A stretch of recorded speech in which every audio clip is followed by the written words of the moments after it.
기도하겠습니다. 하나님, 저희들 오늘 예배를 통하여서 주님의 마음을 알기 원합니다. 주님의 뜻을 알기 원하고 주님의 마음을 본받게 하여 주시옵소서.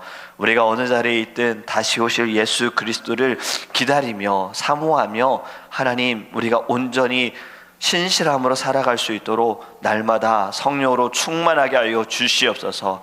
우리에게 믿음을 부어주시기를 원합니다. 하나님, 좌로나 우로나 치우치지 않고 흔들리지 않고 하나님, 우리가 포기함이 아니라 끝까지 주님과 동행하며 이 믿음의 경주를 달려갈 수 있도록 하나님께서 은혜로 역사하여 주시옵소서. 오늘 주시는 말씀이 우리에게 생명이 되어지고 힘이 되어지고 오늘도 살아가는 모든 순간마다 지혜가 되어질 수 있도록 주님께서 가르쳐 주시옵소서. 감사하며 예수님의 이름으로 기도합니다. 아멘. 오늘 우리에게 하나님의 말씀은 창세기 33장입니다. 창세기 33장 1절에서 4절 말씀입니다. 창세기 33장 1절에서 4절 말씀, 제가 주는 성경책은 구약성경 50페이지입니다. 창세기 33장 1절에서 4절입니다.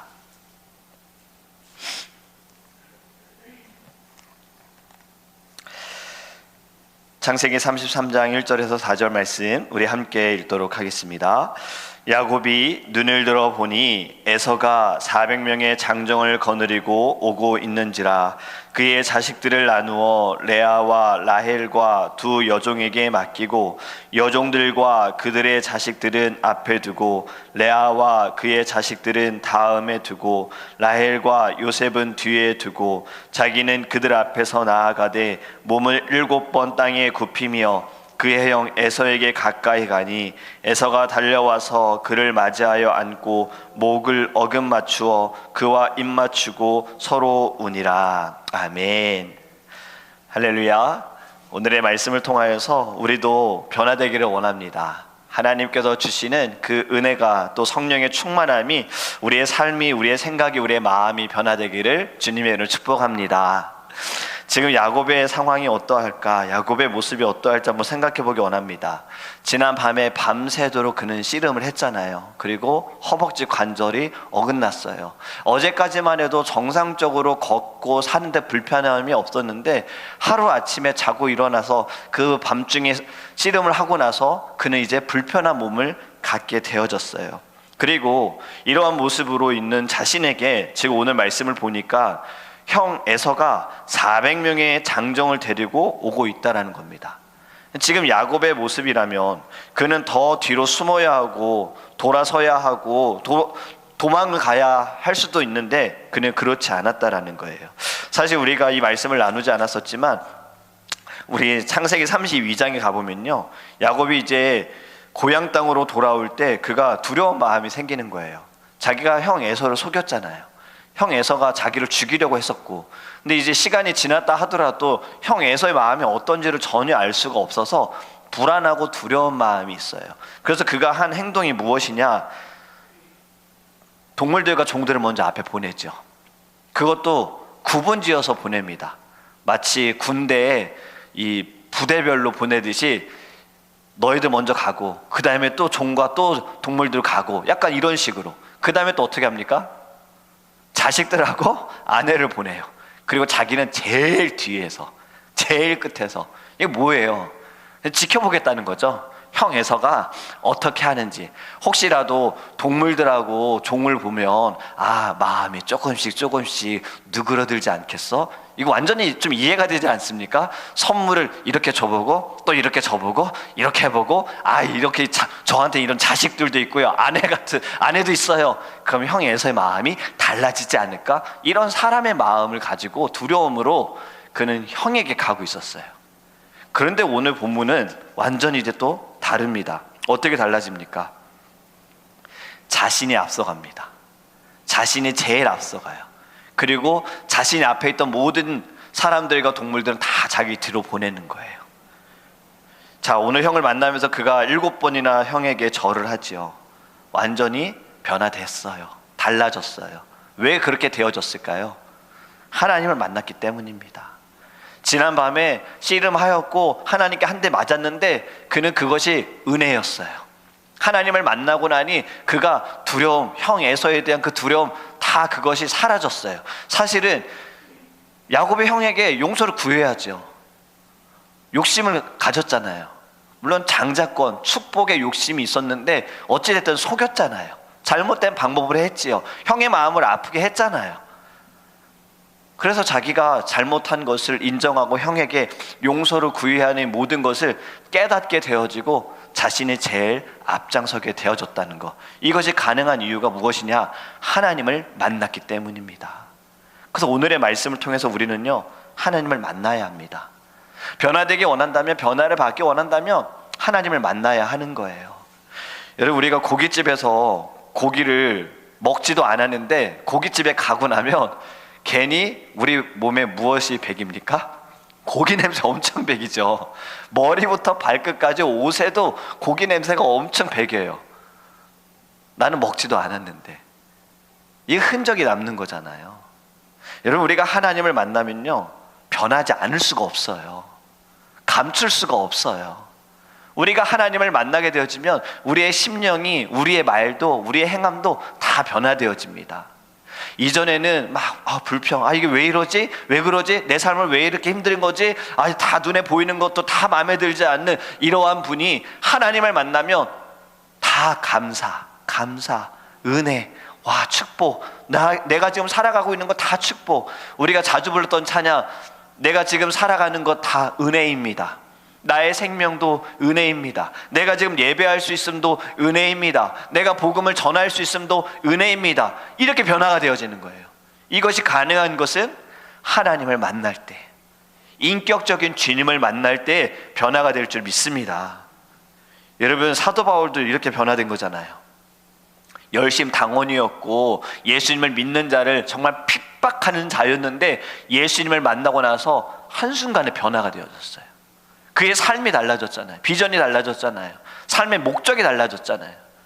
마틴 루터, 종교개혁을 일으킨 마틴 루터도요, 저는 사도 바울과 같은 변화라고 생각을 합니다. 그가 열심으로 공부했어요. 근데 공부하고 말씀도 보았는데 지금 교회에서 하는 모든 것들이 말씀과는 어긋난 것들, 잘못된 것들이었어요. 자신이 진리라고 생각했던 모든 것들이, 자기가 성경을 보니 믿음은 행함이 아니라 하나님으로부터 오는 것이구나. 의롭다 하는 것도 나의 열심이 아니라 예수 그리스도로 말미암아 받는 것이구나라는 것을 그가 말씀 속에서 보게 되어지고 깨닫게 되어진 거예요. 그래서 그가 종교개혁을 일으켰잖아요. 그의 모든 진리였다라고 생각하는 것이 한순간에 달라질 수 있었던 것은 말씀을 통하여 하나님의 그 진리를 보게 되었기 때문입니다. 그렇기 때문에 우리도 변화를 원한다면요, 여러분, 우리도 하나님을 만나야 합니다. 야곱의 거짓과 그의 교만함을 하나님께서 완전히 꺾으셨어요. 그의 삶을 보면은 속임을 통하여서 삼촌 라반에게 속았잖아요. 그 속음을 통해서 그가 한 것은 노동이었어요. 계속해서 정말 끊임없이 일을 했어요. 자신의 몸을 헛되게 만들었어요. 그런데 그걸로 변화되지 않았습니다. 달라지지 않았어요. 아내들도 야곱을 바꿀 수 없었고요. 그리고 시간이 흐른다고 변화된다? 그것 또한 야곱을 바꾸지 못했고요. 많은 동물들, 많은 종들도 야곱을 바꾸지 못했고요. 스스로도 야곱 자신이 바뀌지 못했습니다. 그런데 하나님을 만나니 그는 변화가 되었다라는 거예요. 우리가 변화를 받기 원한다면 먼저 하나님을 찾아야 합니다. 하나님을 만나야 하는 거예요. 주님이 내 안에 계실 때, 내 안에 역사하실 때 우리의 눈이 띄어지는 거예요. 육적인 눈으로 바라보는 모든 것들이 달라지는 거예요. 이제는 영으로 보여지는 거예요. 보이지 않는 것들도 보이게 되어지는 거예요. 하나님이 지금 일하고 계신다. 엘리사의 종이 두려워했잖아요. 많은 이들이 군대가 와가지고 막 두려워했잖아요. 엘리사는 전혀 두려워하지 않았습니다. 왜냐하면 보는 눈이 달랐기 때문에.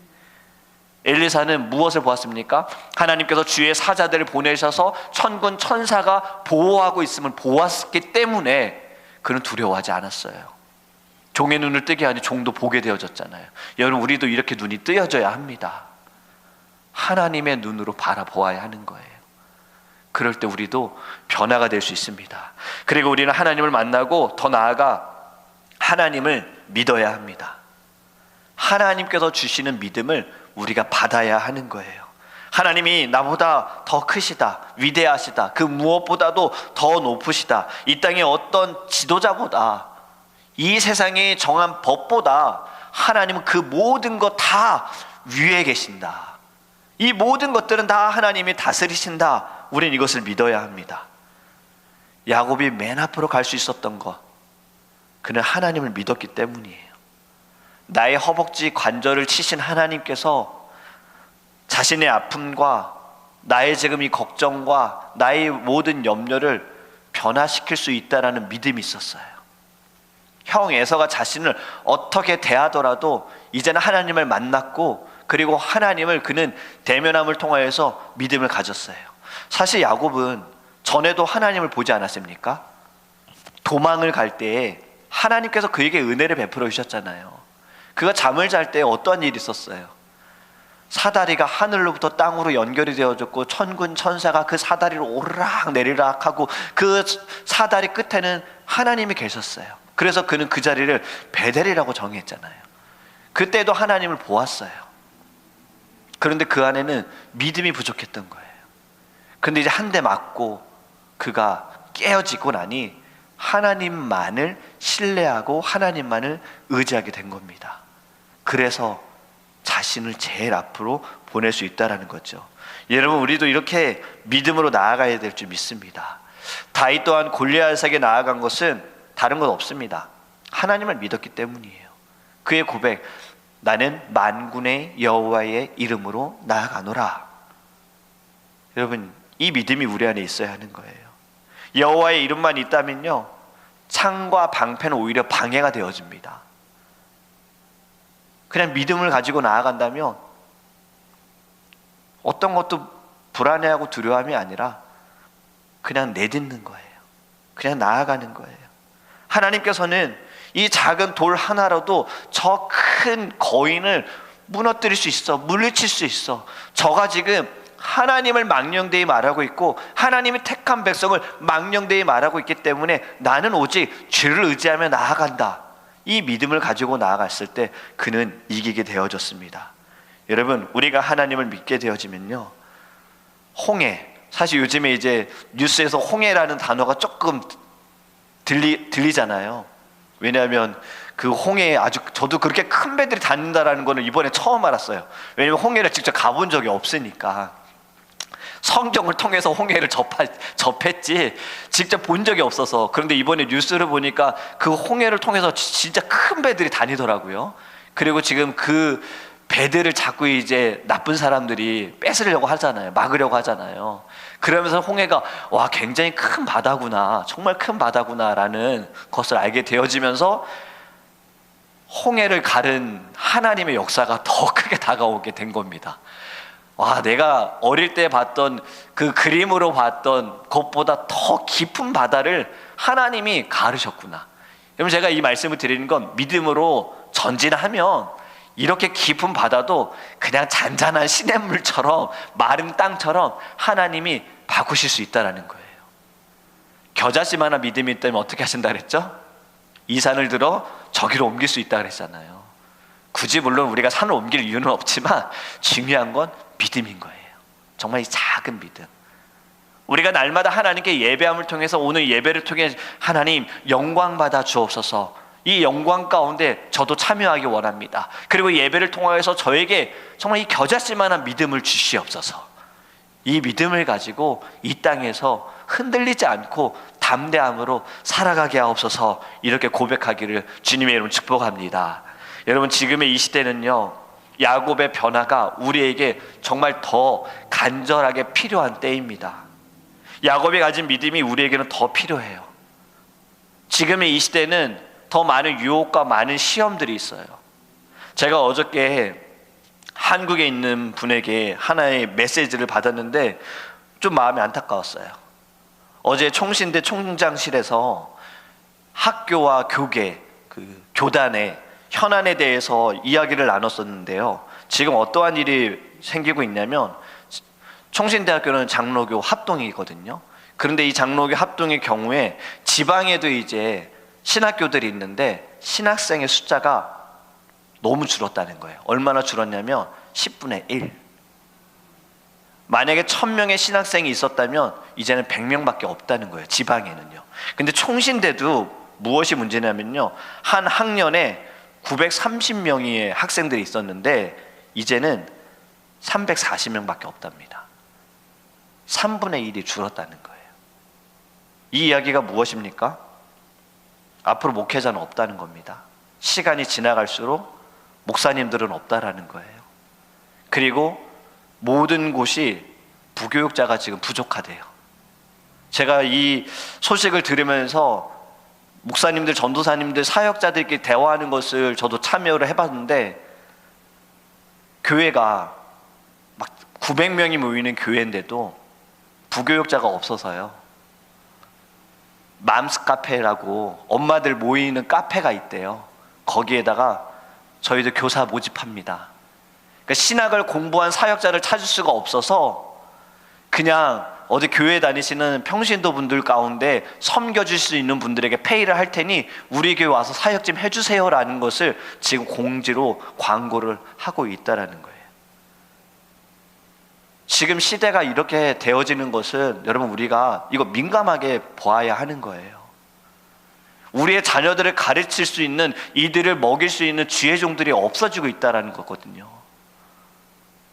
저는 이 소식을 보면서 너무 마음이 안타까웠어요. 왜 점점 신학교에 학생들이 없는가? 그런데 이 조사 보고를 보니까 이유는 다양합니다. 여러 가지 이유가 있어요. 물론 이런 이야기도 있어요. 요즘 젊은 세대들이 어른들과 너무 마음이 달라서 헌신에 마음이 부족하다. 사실 옛날에 섬겼던 분들은 정말 새벽 예배부터 해가지고 철야 예배까지 그냥 모든 시간을 교회에서 보내셨잖아요. 받는 사례비는 적어도 드리는 그 모든 헌신은 정말 열정페이라는 단어가 있듯이 그렇게 섬기셨는데, 요즘에는 그것이 어려워진 것이 환경적으로 재정적인 어려움을 겪다 보니까, 그럼 가정이 힘들다 보니까 지금은 많은 이들이 다 이제 두 일을 하시는 거예요. 세상 일도 하셔야 되고 교회 사역도 하셔야 되고. 근데 젊은이들이 이것을 감당할 수 없기 때문에 일단은 세상 일을 먼저 한다는 거예요. 내게 좀 어느 정도 재정이 되어지면 그때 사역을 하겠다라는 마음이 있다라는 거죠. 그렇다고 이것을 가지고 요즘 젊은이들의 마음이 문제야라고 또 말할 수가 없는 거예요. 왜냐하면 환경이 그렇게 되어지니까, 상황이. 젊은 사람들이 왜 요즘 아이를 낳지 않습니까? 한국에 지금 왜 출산율이 굉장히 적어요? 왜 어떤 동네에 아이가 태어났다고 막 현수막을 걸어붙이는 거예요? 4년 만에 아기 울음소리를 들었다고. 이것이 왜 그런 거예요? 단지 그냥 젊은이들의 마음의 문제라고 할 수는 없는 거예요. 상황이 그렇게 지금 만들어져 가니까. 그런데 이것이 이제는 교회 안에서도 아이들은 없어지고 주일학교는 사라지고 이들을 가르치는 주회종들도 세워지지 않는다는 건, 이거 우리가 영적으로 민감하게 받아야 하고요. 저는 이것을 어저께 이야기를 나누면서 마음 아파하며 기도의 제목으로 받았어요. 그리고 우리 교회에 주회종들 세워가는 것이 우리의 비전이 되어야겠다. 저는 정말 최근에 저 주회종이 되겠습니다. 저 하나님께서 인도하시는 이 주의 십자가의 길을 가겠습니다라고 한 사람, 저 이 10년 동안을 볼 때 딱 한 명 만났어요.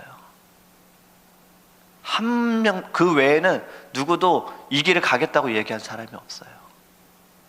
다 물론 전도사 사역하시는 분들 이미 부름을 받아서 저를 만난 분들이지, 교육자 분들은 청년으로서, 학생으로서 저 목사님 되겠어요 라고 말하는 사람 제가 들어본 적이 없어요. 이거 우리 굉장히 기도 제목으로 들어야 합니다. 그 이야기는 정말 말씀을 전하는 주의종들도 사라지지만 그 이야기는 결국에는 교회들도 없어질 수 있다는 거죠. 여러분, 우린 이 거룩한 사명을 가지고 책임을 가져야 해요. 시대를 변화시키기 위해서 내가 먼저 변화되어야 하고요, 교회가 먼저 변화되어야 합니다. 이것이 우리의 사명이 되어야 합니다. 여러분, 로마서 12장 2절에요 이렇게 말씀하지 않습니까? 너희는 이 세대를 본받지 말고 오직 마음을 새롭게 함으로 변화를 받아 하나님의 선하시고 기뻐하시고 온전하신 뜻이 무엇인지 분별하도록 하라. 아멘. 여러분, 변화를 받아. 그래서 오늘 말씀의 제목을 변화를 받기로 정한 거예요. 우린 이 세대를 본받지 말아야 해요. 이 시대가 지금 악하고 이 시대의 흐름이 그렇다고 해서 우리도 이대로 따라가서는 안 되는 거예요. 예전에는 교회가 세상에게 선한 영향력을 나타냈어요. 사실은 세상의 문화가 교회의 문화를 따라왔어요. 그렇지 않습니까? 세상에 정말 노래 잘하는 모든 가수분들 보면 다 교회 성도님들이었어요. 어릴 때부터 교회에서 성가대 하시고 노래하셨던 그 실력들이 좋아서 많은 사람들 심금을 울려서, 그래서 세상 가운데서 가수로 그분들이 일을 하신 거잖아요. 그런데 그것 또한 하나님께 영광을 돌리기 위한 마음이에요. 그런데 이제는 달라지고 있어요. 교회가 점점 세상에게 끌려가는 모습이 있어요. 세상이 이렇게 되어지니 교회도 이렇게 되어져야 돼. 물론 어느 정도는 우리가 이것을 적용할 필요는 있는데, 이 적용과 이 선이 너무나도 중요한 거예요.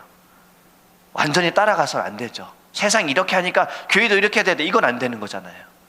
반드시 우리는 말씀이 우리에게 진리고 이것이 우리에게 구분이 되어져야 하고 기준이 되어져야 합니다. 여러분, 우리는 이 세대를 본받지 말아야 합니다. 그러기 위해 변화 받아야 돼요. 내 자신이 먼저 변화 받아야 돼요. 우리 교회가 변화 받아야 돼요. 이 땅의 모든 교회가 다 변화 받아야 돼요. 오늘 제가 드렸던 기도 제목, 주의 종들이 사라진다는 건 여러분 결국엔 교인도 성도도 줄어들고 있다는 얘기죠. 우리 이것을 정말 깨어 있어야 합니다. 통계적으로 보니까 아직도 기독교 숫자가 많네요. 이거 믿어서는 안 되는 거예요. 한 사람이 여기저기 교회 등록하고 그 숫자 많고 교회를 떠나는데도 교회는 사실은 그 이름을 뺄 수가 없잖아요. 빼기가 어렵잖아요. 그래서 제적은 많은 거예요. 그래서 통계를 믿을 수는 없어요. 그냥 우리의 주변을 봐야 합니다. 그러기 위해 여러분, 우리 먼저 변화받읍시다. 내 심령이 먼저 변화받읍시다. 내가 변화받아서 나의 삶이, 나의 입술이, 나의 마음이 달라지고 우리의 교회가 나를 통하여 달라지고, 그리고 우리의 교회를 통하여 이 땅의 모든 이들이 달라지는 것, 변화되어지는 것, 여러분 이것이 우리의 사명이 되기를 주님의 이름으로 축복합니다. 아멘. 우리 함께 기도